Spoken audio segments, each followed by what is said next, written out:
اعوذ باللہ من الشیطان الرجیم اللہ کی پناہ چاہتا ہوں شیطان مردود سے۔ بسم اللہ الرحمن الرحیم اللہ کے نام سے شروع جو نہایت مہربان رحمت والا۔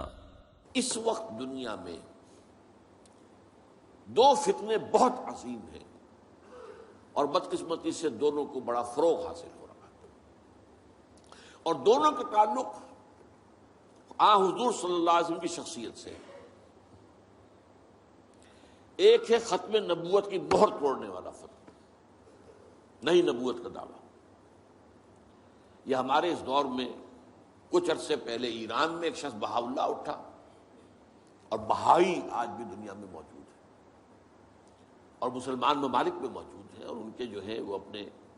دفاتر ہوتے ہیں، ان کے جو ہے لائبریریز ہوتی ہیں، ان کے ریڈنگ رومز ہوتے ہیں، اور ویسٹ میں تو بہت بہاء اللہ بہائی، یہاں تو آپ زیادہ واقف نہیں۔ لیکن اس کے بعد جو بہت بڑا فتنہ اس وقت ہے، جسے مسلسل فروغ حاصل ہو رہا ہے ابھی، اور اسے وہ اپنی صداقت کے دلیل کے طور پر استعمال کر رہے ہیں، کیونکہ پوری مغربی دنیا ان کے پشت پر ہے، وہ ہے قادیانیت کا فتنہ۔ پوری مغربی دنیا، آج آپ کو معلوم ہے پورا مغرب لفظ جہاد سے کانپتا ہے، جہاد کو گالی بنا دیا، جہادسٹ۔ یہ گویا کہ ان کے نزدیک کسی کو کنڈیم کرنا ہو تو جہادسٹ ہے یہ۔ تو یہ جہاد، اس جہاد یعنی قتال کی نفی کی تھی غلام احمد قادیانی نے، اسی لیے انگریزوں کا چہیتا بنا تھا، اس لیے کہ ظاہر بات ہے کہ ہندوستان میں انگریز آ تو گیا تھا، لیکن اس نے یہ نوٹ کر لیا تھا کہ مسلمانوں کے اندر تو جراثیم موجود ہے بغاوت کے، مسلمانوں نے دل سے ہمیں تسلیم نہیں کیا۔ اس کی وجوہات تھی، ایک بات تو یہ تھی کہ مسلمانوں سے تو تم نے حکومت چھینی،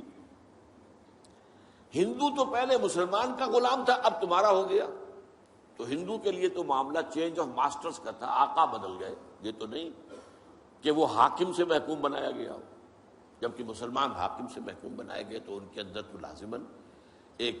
بدلہ لینے کا جذبہ، انتقام کا جذبہ، اپنا کھویا ہوا مقام حاصل کرنے کا جذبہ جو ہے وہ موجود تھا۔ چنانچہ یہی وجہ ہے کہ حضرت سید احمد شہید بریلوی رحمۃ اللہ علیہ کی تحریک چلی، اگرچہ بہرحال مشیت ایز دی اور کچھ ان کی بھی اجتہادی غلطی سے وہ ناکام ہو گئے، دنیاوی اعتبار سے بالا کوٹ میں شہید ہو گئے، لیکن یہ ہے کہ اس نے ایک سور پھونک دیا تھا مسلمانوں کے اندر جہاد کا۔ ان کے بعد بھی طویل عرصے تک اس علاقے کے اندر انگریزوں کے خلاف جو ہے وہ جہاد جاری رہا ہے، مسلسل جاری رہا ہے۔ اور اس کے بعد آپ کو معلوم ہے کتنے ہی علماء تھے جو پھانسی چڑھائے گئے ہیں، جن کو جو ہے کالا پانی بھیجا گیا ہے کہ علماء نے اس کو جو ہے دارالحرب قرار دے دیا، اور دارالحرب کے اندر رہتے ہوئے مسلمان کے لیے فرض ہوتا ہے کہ وہ اس دارالحرب کو جو دارالاسلام بنانے کی جدوجہد کرے۔ یہی وجہ ہے کہ 20ویں صدی کے آغاز تک بھی ہمیں سراغ ملتا ہے وہ ریشمی رومال کی تحریک۔ میرے نزدیک جو 14ویں صدی ہجری کے جو مجدد تھے حضرت شیخ الہند رحمۃ اللہ علیہ اسیر مالٹا،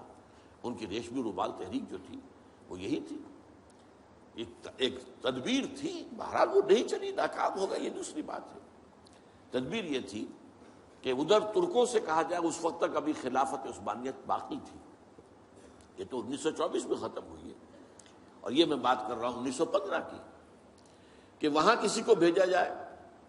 کہ ادھر سے ترک جو ہے وہ حملہ آور و افواج آئیں، اور ادھر افغانستان بھیجا جائے کسی کو، وہاں سے افغانستان سے مسلمان حملہ کریں، اور ادھر اندر سے ہم بغاوت کریں تو انگریز کو یہاں سے اٹھا کر پھینک دیں۔ لیکن بات جو تھی، پھر میں کہوں گا مشیت ایسی قریب معاملہ ہوتا ہے۔ حضرت شیخ الہند خود گئے تھے ترکی سے مدد لینے کے لیے، پہلے وہاں حجاز گئے، اس لیے کہ حجاز میں ابھی مدینہ منورہ میں ترک گورنر موجود تھا، ابھی جو ہے وہ شریف حسین جو تھا جس نے بغاوت کی تھی ترکوں کے خلاف، مکے پر تو اس کا قبضہ تھا، مدینے پر نہیں تھا، تو وہاں گورنر جو ہے ترکی کے خلافت عثمانیہ کے موجود تھے، ان سے ملاقات کی اور آگے جانے کا فیصلہ بھی تھا۔ لیکن اسی اثنا میں مخبری ہو گئی، اور شریف حسین والی مکہ نے، جس کی یہ نسل ابھی تک چل رہی ہے، یہ جو اردن کا بادشاہ بیٹھا ہوا یہ اسی کا پڑ پوتا سمجھ لیجئے، یا پڑ پوتا یا سگڑ پوتا، یہ وہ نسل ہے ہاشمی، ہاشمائٹ۔ تو اس نے حضرت شیخ الہند کو گرفتار کر کے اور چاندی کی تشتری میں رکھ کر انگریز کو پیش کر دیا، یہ آپ کا باغی یہاں پر آ کر اور آپ کے خلاف سازشیں کر رہا ہے۔ اور دیکھیے انگریز انہیں کہاں لے گیا؟ مالٹا، میڈیٹرینین سی کا ایک جزیرہ، بحیرہ روم کا۔ آخر ہندوستان میں بھی تو واپس لا سکتا تھا، ہندوستان کی کسی جیل میں نہیں۔ اقبال کے نفس سے ہے لالے کی آگ تیز، ایسے غزل سرا کو چمن سے نکال دو۔ تو وہاں رکھا ہے انہیں 4 سال وہاں پر وہ، اور ٹی وی جو ہے وہ اپنی آخری حد کو پہنچی ہے تو چھوڑا ہے کہ ہماری اگر قید کے اندر یہ انتقال ہو گیا ان کا تو پھر طوفان اٹھ جائے گا۔ تو ایک فتنہ تو یہ ہے جو ختم نبوت کا، چونکہ اس قتال کے خلاف فتویٰ دیا تھا، دین کے لیے حرام ہے اب دوستو قتال فی سبیل اللہ ختم ہو گیا، لہذا انگریزوں نے ان کا چہیتا بنا، ان کے فتنے۔ آج بھی پورا ویسٹ جو ہے، یورپ میں، امریکہ میں، انگلینڈ میں آج کل ان کا مرکز ہے، اور ان کے خطبے جو ہیں اس کے امام جو کہلاتا ہے خلیفہ، وہ آپ کو معلوم ہے کہ وہ سیٹلائٹس کے اوپر جو ہے وہ نشر ہوتا ہے۔ دوسرا فتنہ جو ہے، جو اپنی تاثیر کے اعتبار سے اس پہلو سے اس سے بھی زیادہ خطرناک ہے کہ وہ زیادہ پھیل رہا ہے اور اس کا ادراک اور احساس نہیں ہے۔ ختم نبوت کا معاملہ تو ایسا ہے جو اتنا واضح ہے، کسی کا نبوت کا دعویٰ کرنا اتنا واضح ہے کہ ہر مسلمان سمجھ لے گا کہ واقعی وہ تو دائرہ اسلام سے خارج ہو گئے، اور جو اسے مانے وہ دائرہ اسلام سے خارج۔ چنانچہ یہ فیصلہ جو ہے ہمارے ہاں آپ کو معلوم ہے، سرکاری سطح پر، حکومتی سطح پر، ریاست کی سطح پر، پارلیمنٹ نے طے کیا کہ قادیانی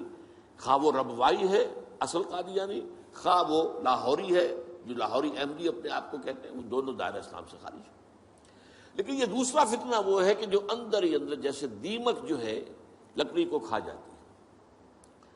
ان کا یہ فتنہ ہے انکار حدیث کا فتنہ۔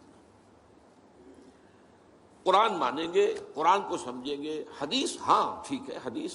اپنی جگہ ہے، اس میں اخلاقی تعلیمات جو ہیں ان کو ہم سر سے سینے سے لگائیں گے،